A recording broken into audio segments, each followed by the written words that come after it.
Okay, तो 2018 में एक कोरियन मूवी रिलीज हुई थी जिसका नाम है the which part 1 the subversion. तो ये एक एक्शन और मिस्ट्री जॉनर की मूवी है जिसका फर्स्ट पार्ट 2018 में रिलीज हुआ था और सेकंड पार्ट 2021 में होगा। तो ये एक एक्शन मूवी है जिसमें एक्शन काफी तगड़े हैं और वायलेंट भी काफी ज्यादा है, इसलिए एक्शन लवर्स के लिए ये एक परफेक्ट वॉच है। और हाँ, अगर अब तक चैनल को सब्सक्राइब नहीं किया तो कर लेना। So let's start and you just stay with us and let me explain. तो स्टार्ट करने से पहले मूवी के कैरेक्टर और स्टोरी के बारे में बात कर लेते हैं ताकि एक आइडिया हो जाए कि मूवी में चल क्या रहा है। तो एक ऑर्गेनाइजेशन होता है जिसके नाम वगैरह के बारे में फिलहाल हमें पता नहीं है एंड टू बी ऑनेस्ट हमें उससे कोई मतलब भी नहीं है। तो इस ऑर्गेनाइजेशन में छोटे बच्चों पर एक एक्सपेरिमेंट चल रहा होता है।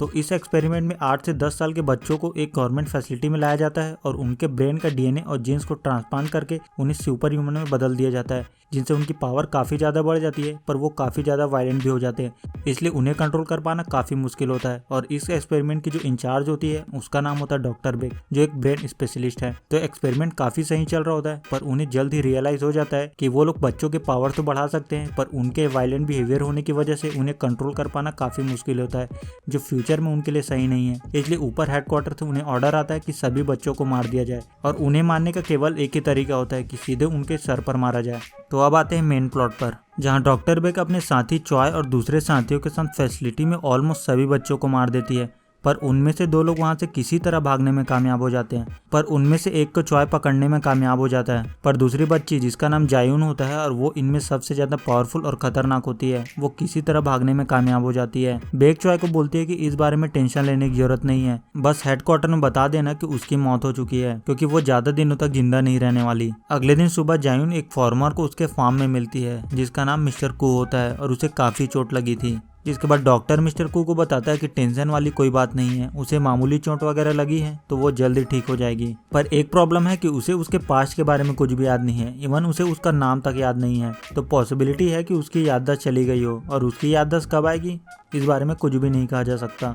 मिस्टर एंड मिसिस कू के बेटे की कुछ वक्त पहले मौत हो गई थी, इसलिए वो दोनों अकेले हैं, इसलिए वो जायून को अपने साथ ही रख लेते हैं। कहानी यहाँ से 10 साल बाद शिफ्ट होती है, जहाँ जायून की लाइफ काफी मस्त चल रही होती है और उसकी एक बेस्ट फ्रेंड होती है जिसका नाम होता है म्यूंग, जो वहाँ के local police officer mister do की बेटी है। जायून अपने most of the time Mueang के साथ ही बिताती है। कुछ वक्त से जायून के डैड की तबीयत कुछ ठीक नहीं होती, इसलिए वो उनके काम में उनकी हेल्प करने की कोशिश करती है। एक दिन जायून को पता चलता है कि उसकी डैड की फाइनेंशियल कंडीशन कुछ सही नहीं चल रही है, इसलिए वो अपने गाय और घोड़ों को बेचने की प्लानिंग कर रहे हैं। वहीं उसकी मॉम को अल्जाइमर नाम की एक बीमारी होती है, इस वजह से वो अपने आसपास की चीजों को भूल जाया करती है। इवन कभी कभी तो उन्हें अपने फैमिली मेंबर का चेहरा भी याद नहीं होता। रात में जायून बात ले रही होती है, तभी उसके बैग पर एक अजीब सा निशान होता है। तभी उसके सिर में अचानक तेज दर्द होना स्टार्ट हो जाता है, जिसके बाद जायून नेट पर अल्जाइमर डिजीज के बारे में सर्च करती है। मे बी वो अपने मॉम की बीमारी का इलाज ढूंढ रही थी। नेक्स्ट डे म्यूंग, जो कि जायून की बेस्ट फ्रेंड होती है, वो जायून को एक सिंगिंग कंपटीशन के बारे में बताती है और इसमें जीतने वाले को $500,000 का प्राइज मिलेगा। म्यूंग बोलती है कि अगर वो ये कंपटीशन जीत जाती है तो उसके सारे प्रॉब्लम सॉल्व हो जाएंगे, जिससे वो अपने डैड की हेल्प भी कर सकती है और उसकी मॉम का इलाज भी हो जाएगा। इसके बाद जायून ऑडिशन देने जाती है और जजेस उसे काफी पसंद भी करते हैं और उसे नेक्स्ट राउंड के लिए सेलेक्ट कर लिया जाता है। पर इस बीच वो ऑडिशन में एक मैजिक ट्रिक दिखाती है, मतलब वो अपने पावर्स वगैरह को दिखाती है, जिससे उसकी मॉम टेंशन में आ जाती है, क्योंकि उन्हें रियलाइज हो जाता है कि इस वजह से उन्हें बड़ी मुसीबत झेलनी पड़ सकती है। पर म्यूंग इसे बहुत फनी वे में लेती है और बोलती है कि टेंशन लेने वाली कोई बात नहीं है, टीआरपी के लिए ये सब तो करना पड़ता है। तभी एक ब्लैंक कॉल आता है जिसे म्यूंग उठाती है, पर दूसरी साइड से कोई जवाब नहीं आता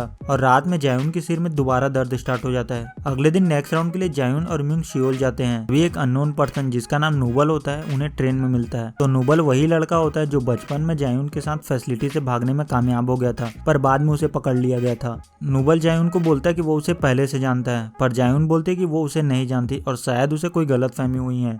पर नूबल अपनी बात पर 100% श्योर होता है। म्यूंग को नूबल का बिहेवियर कुछ सही नहीं लग रहा होता, इसलिए वो चिल्लाने लगती है और नूबल वहां से चले जाता है। बाहर एक बंदर नूबल से टकरा जाता है और नूबल को ये बात अच्छी नहीं लगती और वो उसे मार देता है, जिसके बाद जायून कंपटीशन में पार्ट लेती है और क्वार्टर फाइनल के लिए सेलेक्ट हो जाती है। दूसरी तरफ चॉय और डॉक्टर बेक उसे देख रहे होते हैं और डॉक्टर बेक बोलती है कि वो 100% श्योर है कि ये वही लड़की है। शो के बाद एक बंदा जो शो का प्रोड्यूसर होता है वो जायून से मिलता है और जायून को अगले राउंड में दोबारा मैजिक ट्रिक दिखाने की रिक्वेस्ट करता है, जिससे शो की टीआरपी काफी ज्यादा बढ़ जाएगी, पर जायून उसे साफ मना कर देती है। जिसके बाद जायून को दोबारा पेन होना स्टार्ट हो जाता है और उसके नाक से खून बहने लगता है। तो डॉक्टर ने जायुन को पहले से उसकी बीमारी के बारे में बताया था और उसे वार्न भी किया था कि उसके पास केवल 2 से 3 महीनों का वक्त है और फिलहाल उसके पेरेंट्स को उसकी बीमारी के बारे में कुछ भी नहीं पता है और इस बीमारी का एक ही इलाज है कि उसे उसके रियल पेरेंट्स से बोन मैरो ट्रांसप्लांट कराना होगा। तो जायुन के ब्रेन के डीएनए चेंजेस की वजह से उसका ब्रेन की पावर काफी ज्यादा बढ़ गई है, पर उसकी बॉडी उसे हैंडल नहीं कर पा रही है और बोन मैरो ट्रांसप्लांट से इसे ठीक किया जा सकता है। जायुन और म्यूंग घर जाने के लिए निकलते हैं, जहां बाहर कुछ लोग जायुन का वेट कर रहे होते हैं और उसे अपने साथ चलने के लिए बोलते हैं, पर म्यूंग को उन पर डाउट हो जाता है और उसे रियलाइज हो जाता है कि यहाँ कुछ तो गड़बड़ चल रही है, इसलिए वो जायुन को लेकर वहां से भाग जाती है और दोनों ट्रेन से वापस आ जाते हैं। जिसके बाद जायुन और म्यूंग घर जाने के लिए बस का वेट कर रहे होते हैं। तभी म्यूंग अपने डैड को लिफ्ट लेने के लिए कॉल करती है। तभी वहाँ नूबल आ जाता है।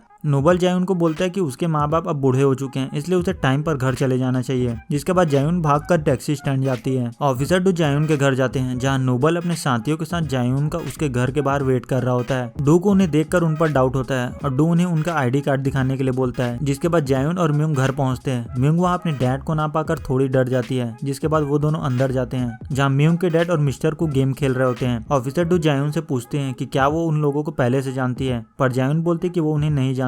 जिसके बाद नोबल और उसके साथी एक साइंटिस्ट के घर जाते हैं, जो बच्चों के एक्सपेरिमेंट प्रोग्राम का एक रिसर्चर में से एक है। यून बोलती कि उसने उसे सांस चलने के लिए बोला था, पर उसने मना कर दिया, इसलिए उसे ऊपर से ऑर्डर है उसे मारने के लिए और यून उसे और उसकी फैमिली को मार देती है और पूरे घर को आग लगा देती है। अगले दिन डॉक्टर बेक चॉय को बताती है कि हेडक्वार्टर ने उनका काम बंद कर दिया है और उसे हेडक्वार्टर बुला लिया है, तो अब वो कुछ दिनों की छुट्टी ले ले, तब तक वो हेडक्वार्टर में उसके लिए काम का कोई जुगाड़ कर लेगी। चॉय बोलता है कि अब उस लड़की का क्या होगा। बैक बोलता है कि तुम्हें उसकी टेंशन लेने की जरूरत नहीं है। जिसके बाद चॉय एक बंदे से मिलता है। वो बोलता है कि प्रोफेसर हान और डॉक्टर को दोनों मारे गए हैं और वो दोनों उसके प्रोग्राम के रिसर्चर थे, तो ये कोइंसिडेंस नहीं हो सकता। चॉय बताता है कि 2 महीने पहले हेडक्वार्टर से कुछ बच्चों को बुलाया गया था और क्योंकि वो अमेरिका से थे इसलिए उनकी पहचान कर पाना काफी मुश्किल है, पर वो कोशिश कर रहा है। वो बोलता है कि जायुन आगे चलकर उनके लिए सिरदर्द बन सकती है, इसलिए उसे मार दो, पर उसे उसका दिमाग चाहिए। और चॉय अपने लोगों को कॉल कर जायुन को मारने के लिए बोलता है। जायुन अपने फैमिली के साथ डिनर कर रही होती है, तभी अचानक उसकी मॉम जायुन को भूल जाती है। जायुन की मॉम को डाउट था कि जायुन अपने रियल पेरेंट्स को ढूंढ रही है, क्योंकि जायुन देर रात तक इंटरनेट पर कुछ सर्च कर रही होती है।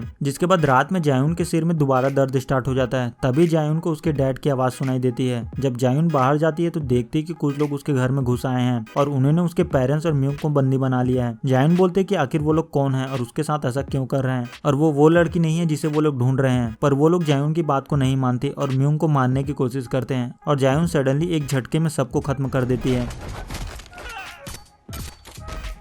तभी नोबल वहां आ जाता है और उसे बोलता है कि अगर उसे उसके पास्ट के बारे में जानना है तो उसे उसके साथ चलना चाहिए, और वो प्रॉमिस करता है कि उसकी फैमिली को कुछ भी नहीं करेगा और जायुन उनके साथ चली जाती है। दूसरी तरफ चॉय अपने साथियों के साथ उन्हें मारने आ रहा होता है, तो जायुन को एक फैसिलिटी में लाया जाता है और उसे एक रूम में रखा जाता है, पर जायुन को कोई आइडिया नहीं होता कि ये चल क्या रहा है। तभी उसे एक इंजेक्शन इंजेक्ट किया जाता है जिससे उसकी सारी पुरानी मेमोरी वापस आ जाती है। तभी जायुन के सिर में फिर से दर्द होना स्टार्ट हो जाता है। डॉक्टर बेक बोलती है कि अगर उसकी बीमारी का इलाज नहीं किया गया तो वो जल्दी मर जाएगी। जिसके बाद उसके बॉडी पर एक वैक्सीन इंजेक्ट किया जाता है जिससे जायुन पूरी तरह से ठीक हो जाती है और अब वो अपने पावर्स का पूरी तरह से यूज कर सकती है। पर यहाँ पर एक प्रॉब्लम है कि जायुन को हर महीने वैक्सीन का डोज लेना होगा, नहीं तो उसकी बीमारी और भी ज्यादा बढ़ जाएगी। पर यहाँ पर एक कैच होता है कि ये सब जायुन का ही प्लान था। जायुन जानते थे कि उसकी बीमारी का इलाज केवल बेक के पास है, इसलिए वो काफी सालों से डॉक्टर बेक को ढूंढ रही थी, पर उसके पास ज्यादा वक्त नहीं था, इसलिए उसने कंपटीशन में पार्टिसिपेट किया ताकि डॉक्टर बेक जायुन को ढूंढ ले, और उसका प्लान वर्क भी कर गया।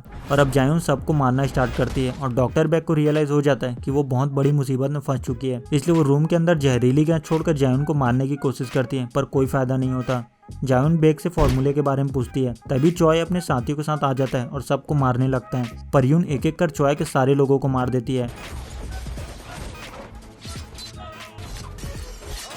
दूसरी तरफ नोबल जायुन पर हमला करता है और दोनों में जमकर लड़ाई होती है, पर नोबल जायुन के सामने नहीं टिक पाता। जायुन नोबल को मारने वाली होती है, तभी चॉय वहां आ जाता है और जायुन को गोली मार देता है, जिसके बाद वो बेक को भी मार देता है। तभी यून वहां आ जाती है और चॉय और यून में लड़ाई होती है, पर जायुन चॉय पर अटैक करती है और उसे मार देती है। जिसके बाद यून पीछे से जायुन पर अटैक करती है, पर जायुन उसे भी मार देती है। जायुन नोबल से लैब के बारे में पूछती है जहाँ पर वैक्सीन का फॉर्मूला रखा गया था, पर नोबल उसे कुछ भी नहीं बताता और जायुन नोबल को मार देती है। जिसके बाद जायुन सारे वैक्सीन को ले जाती है। इसके बाद हॉस्पिटल में जायुन उन वैक्सीन को अपनी मॉम को दे देती है और उन्हें उसे 8 महीने के लिए लेने के लिए लिए बोलती है। मिस्टर कु जायुन को वहाँ से जाने के लिए बोलते हैं। जायुन के मॉम डैड को उसके पावर्स के बारे में बचपन से ही पता था, क्योंकि जायुन ने बचपन में उनके जानवरों को मार दिया था, पर उसकी मॉम को लगता था कि वो लोग जायुन को प्यार से ठीक कर देंगे। जायुन बोलती है कि वो जल्दी वापस आएगी और वहाँ से चली जाती है। 3 महीने के बाद वो डॉक्टर बैग के ट्विन सिस्टर से मिलती है। जायुन को कोई ऐसी चीज चाहिए थी जो उसका परमानेंट इलाज कर सके, और वो डॉक्टर बैग की सिस्टर ही कर सकती है। वो बोलते हैं कि उसकी मॉम बिल्कुल ठीक है, और यहाँ पर हम एक मिस्टीरियस गर्ल को देखते हैं। जायुन बोलती है कि अगर उसने उसे हाथ लगाया तो वो उसका सिर फोड़ देगी, और दी एंड। और अब बात करें कि एंड में वो मिस्ट्री गर्ल कौन है। टू बी ऑनेस्ट मुझे इसके बारे में बिल्कुल भी आइडिया नहीं है, पर हाँ एक न्यूज निकल कर आई थी और फैन थ्योरी भी बोल सकते हैं कि मिस्ट्री गर्ल जायुन की सिस्टर हो सकती है, मतलब ये एक पॉसिबिलिटी हो सकती है। पर इस बात में कितनी सच्चाई है ये तो पार्ट 2 में ही पता चलेगा। तो इसी के साथ वीडियो को यहीं रैप अप करते हैं। सी यू इन नेक्स्ट वीडियो, तब तक के लिए बाय बाय।